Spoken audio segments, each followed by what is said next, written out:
Salam sejahtera Malaysia.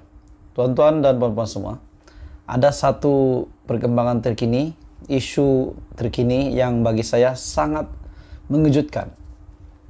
Seperti yang kita tahu, Tun Mahathir, bekas Perdana Menteri Malaysia sebanyak 2 kali, telah kalah teruk, tidak dapat kembali wang taruhan semasa pilihan raya umum ke-15. Hari ini terdapat satu lagi kabar paling buruk mendukacitakan untuk Tun Mahathir bagi saya. Terma penyelesaian kes saman Muhammad Apandi terhadap Tun Mahathir, kerajaan dikelaskan OSA. Terma-terma penyelesaian berhubung kes saman bekas Peguam Negara Tan Sri Muhammad Apandi Ali terhadap bekas Perdana Menteri Tun Dr. Mahathir dan kerajaan berhubung penamatan kontraknya sebagai Peguam Negara dikelaskan sebagai rahsia di bawah Akta Rahsia Rasmi 1972. Di dalam isu ini yang saya sudah teliti, saya lihat Tun Dr. Mahathir diarahkan ataupun perlu membayar sebanyak RM2 juta. Nilai duit ini bukan sedikit, saudara-saudara. Jadi saya rasa ini satu lagi berita buruk untuk bekas Perdana Menteri Malaysia itu, yaitu Tun Dr. Mahathir.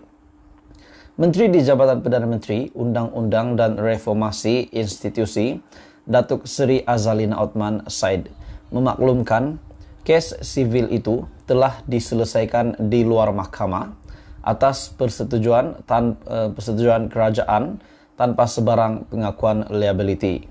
Semasa rundingan penyelesaian dijalankan bagi penyelesaian tersebut, pihak-pihak kepada guaman ini, khususnya pihak plaintiff yaitu Muhammad Apandi, yang diwakili oleh Tuan Syukur Baljit and Partners dan Jabatan Peguam Negara, telah bersetuju agar terma-terma penyelesaian dirahsiakan dan tidak didedahkan kepada pihak umum, menurut jawapan bertulis yang disiarkan di laman sesawang Parlimen semalam.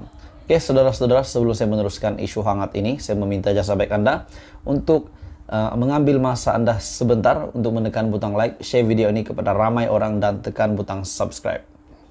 Azalina memaklumkan perkara itu bagi menjawab soalan M. Kulasegaran, PH Ipoh Barat, yang meminta Perdana Menteri menyatakan jumlah pampasan yang dibayar kerajaan kepada Muhammad Apandi apabila kerajaan menyelesaikan kes saman itu. Pada 13 April 2022, Mahkamah Tinggi membatalkan saman itu selepas kerajaan bersetuju untuk menyelesaikan kes tersebut tanpa sebarang pengakuan liability dan juga terma-terma penyelesaian tidak boleh didedahkan.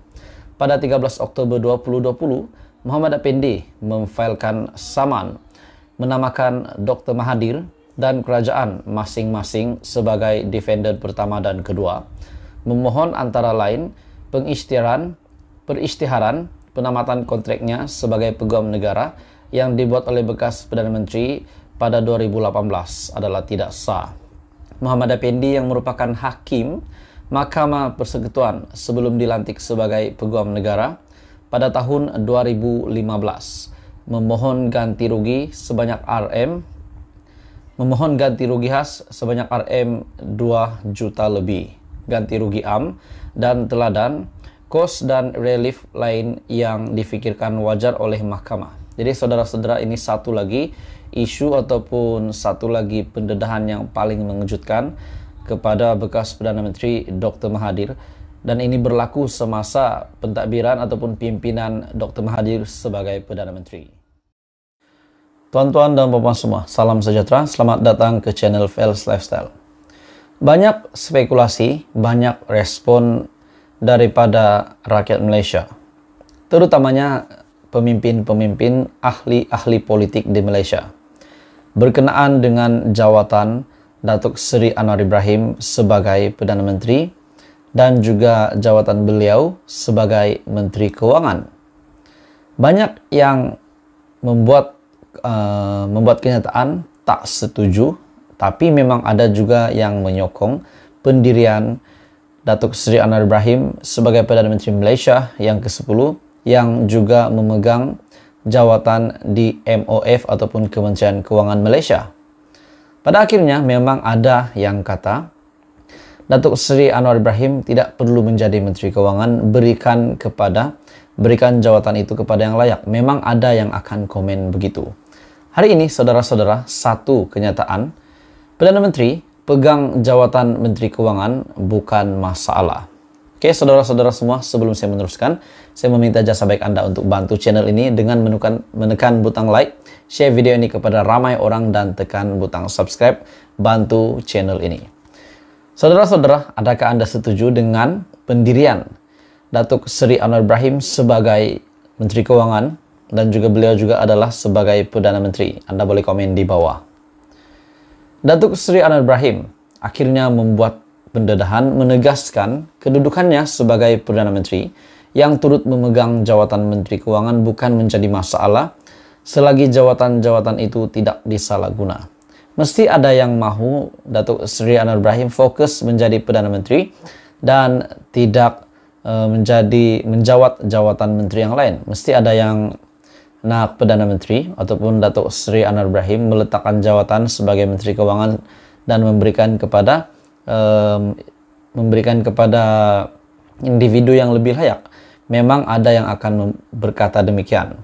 Ahli Parlimen Tambun Datuk Seri Anwar Ibrahim berkata, beliau bertekad akan menggunakan segala usaha untuk mengelakkan perbuatan rasuah berlaku di negara ini di bawah kerajaan pimpinannya.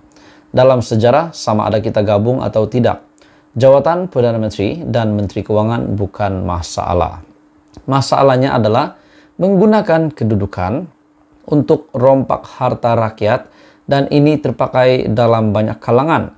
Sama ada belah sini kerajaan, belah sana pembangkang. Katanya pada waktu pertanyaan Menteri di Dewan Rakyat pada Selasa.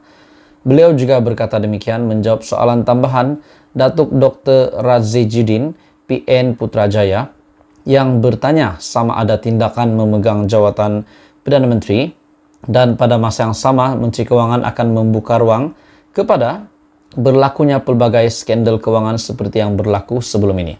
Adakah ini bermakna PN Putrajaya mengakui bahwa kerajaan pentadbiran yang lama, di mana kerajaan PN pun, di mana parti PN pun pernah menjadi kerajaan, dan pengakuan ini beliau bertanya sama ada tindakan memegang jawatan PM dan Menteri Keuangan pada masa yang sama akan membuka ruang kepada berlakunya pelbagai skandal keuangan seperti yang berlaku. Adakah PN Putrajaya mengaku memang PN pada ketika menjadi kerajaan dahulu memang pernah melakukan pelbagai skandal keuangan seperti yang berlaku sebelum ini? Jadi ini adalah satu kejutan besar.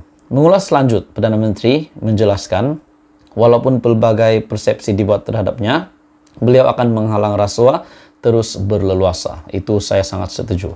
Teruskan bersama di dalam channel ini untuk perkembangan-perkembangan politik yang seterusnya.